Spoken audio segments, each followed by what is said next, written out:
ini adalah keputusan paling buruk yang diambil oleh Bapak Presiden Prabowo selama implementasi dari MBG. Karena polanya itu sama ya, yang dipilih adalah Bapak Sudaryono. Masyarakat harus tahu siapa beliau. Beliau adalah wamen, beliau juga menjabat sebagai Komisaris Utama Pupuk Indonesia, dan juga beliau merupakan memiliki jaringan bisnis dan media ya yang sangat luas seperti itu. Sejumlah pekerjaan rumah menanti Kepala BGN yang baru Sudaryono pasca mundurnya Nanik Sdm. Salah satunya adalah perbaikan tata kelola MBG pasca kasus korupsi yang menerpa lembaga ini. Kita bahas bersama Kamru Samad, juru bicara Gerindra, dan Isnawati Hidayah, anggota MBG Watch. Selamat petang, Bang Kamru. Selamat petang, Mbak Isnawati. Selamat petang. Oke, saya ke Mbak Isna dulu. Mbak Isna, setelah 45 hari menjabat sebagai Kepala BGN, Ibu Nani mundur. Jadi digantikan oleh Sudaryono yang sebelumnya menjabat sebagai Wamentan dan merupakan orang dekat dari Presiden Prabowo. Anda melihat, Anda optimis bahwa akan ada pembenahan yang optimal di BGN? Tidak, kami merasa sangat pesimis ya Mbak ya. Karena kami melihat bahwa keputusan ini adalah keputusan paling buruk yang diambil oleh Bapak Presiden Prabowo selama implementasi dari MBG. Karena polanya itu sama ya, yang dipilih adalah Bapak Sudaryono. Masyarakat harus tahu siapa beliau. Beliau adalah wamen, beliau juga menjabat sebagai Komisaris Utama Pupuk Indonesia, dan juga beliau merupakan memiliki jaringan bisnis dan media ya yang sangat luas seperti itu. Jadi kita lihat bagaimana rangkap jabatan ini dan dekat secara politik dengan Bapak Presiden, menjabat di program yang sangat krusial dan strategis dengan anggaran yang begitu besar seperti BGN ini begitu. Dan polanya itu sama ya, dan tidak belajar dari kesalahan masa lalu. Itulah kenapa kami menyebutnya sebagai tidak belajar atau keputusan terburuk begitu.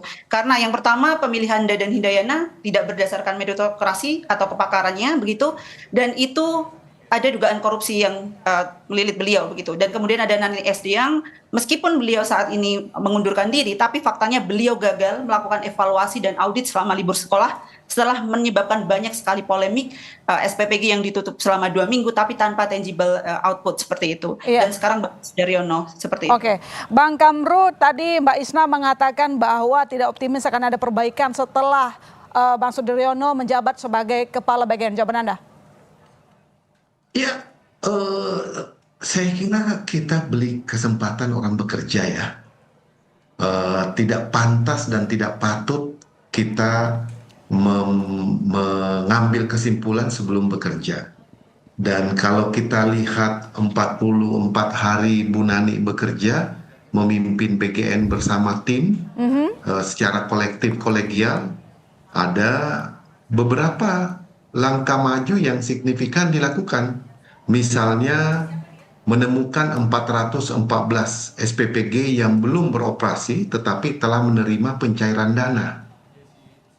Artinya virtual account-nya itu ganda dan berpotensi merugikan negara ratusan miliar dan telah dikembalikan ke kas negara. Jadi ini adalah kesungguhan dari tim pemerintah yang kami lihat dari DPR untuk betul-betul menuntaskan akar masalahnya. Nah, jadi kita beri kesempatan karena deputi juga adalah tim baru yang baru saja diberikan kepercayaan. Tentu perlu waktu untuk membangun simetri kerjasama karena kita tahu Mbak Ilona, kami sebagai mitra kerja BPKP yang kami sudah mendapatkan paparan yang cukup lengkap di Komisi 11 tentang kondisi MBG. Jadi langkah tepat dengan menempatkan orang-orang seperti deputi dari unsur Dikdasmen untuk memastikan KPM-nya terintegrasi data yang tepat, dari Kementerian Kesehatan untuk memastikan kualitas produk yang dihasilkan, itu adalah langkah-langkah nyata dalam pembenahan SDM. Ya, Mbak Isna, itu disebutkan bahwa Kepala BGN baru dituntut untuk membenahi BGN. Anda tetap tidak yakin akan ada perubahan yang maksimal?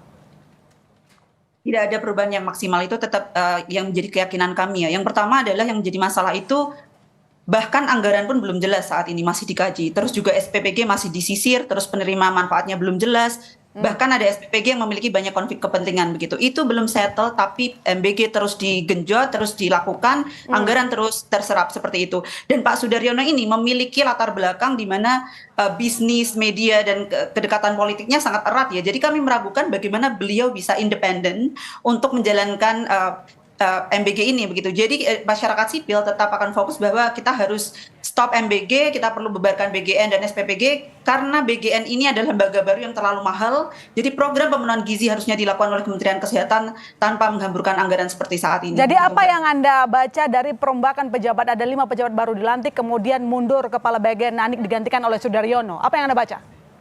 Pola yang kami lihat adalah ini seperti janji ketika mau audit dan evaluasi saat libur sekolah. Jadi untuk men-tone down kritik publik yang saat ini sedang pada puncaknya.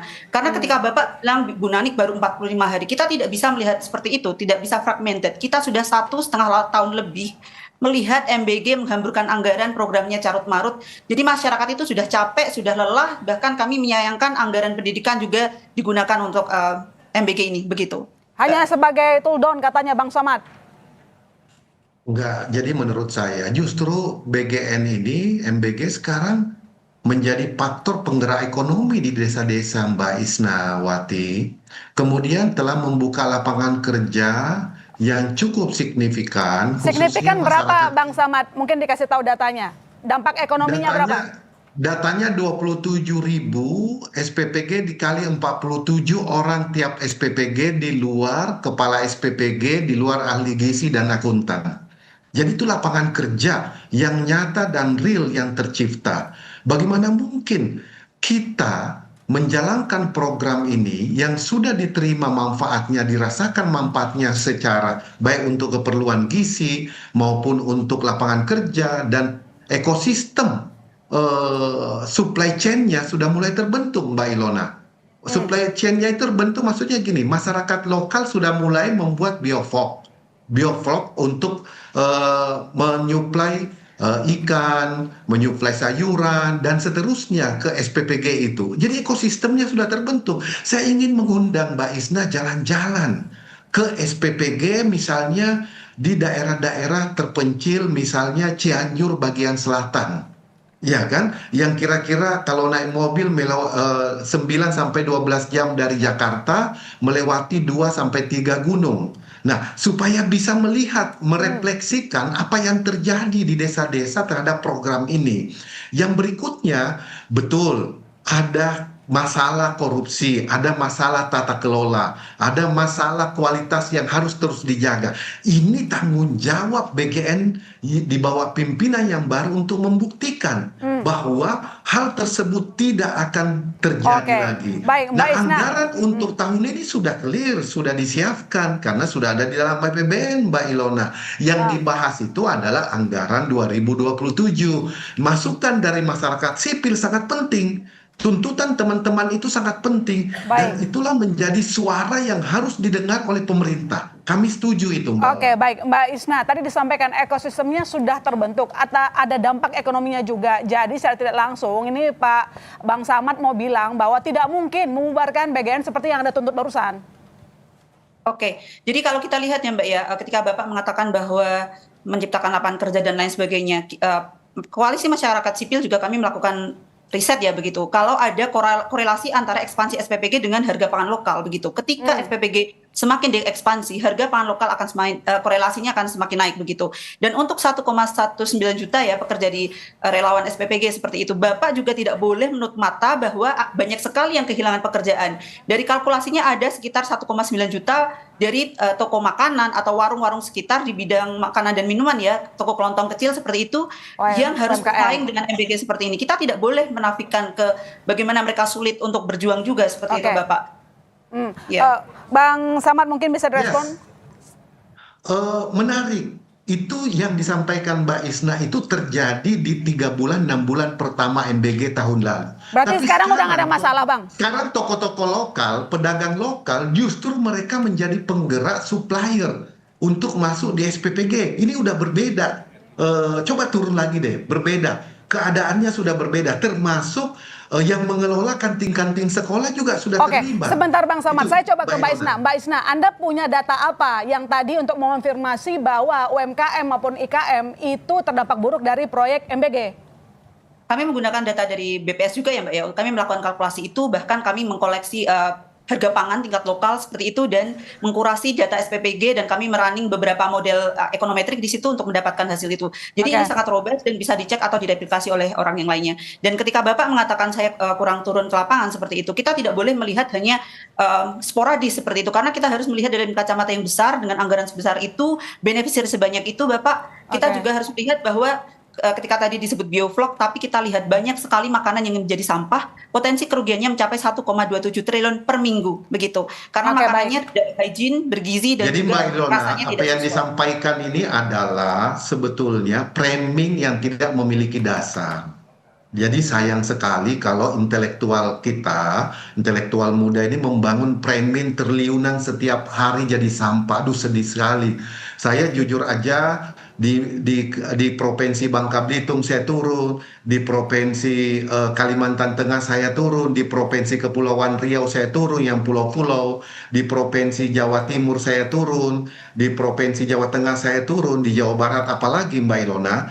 Saya memang di tahun lalu banyak yang belum terintegrasi, tetapi sekarang pengolahan limbah sampah dari SPPG juga sudah mulai berjalan, Mbak Ilona. Jadi untuk dijadikan kompos supaya kebutuhan masyarakat lokal itu bisa terpenuhi. Ini sampah murni ya, bukan kelebihan Bang makanan. Samad, jadi kalau saya pertegas lagi, pemilihan atau pergantian dari kepala BGN, kemudian pelantikan 5 pimpinan baru murni untuk perbaikan BGN ya?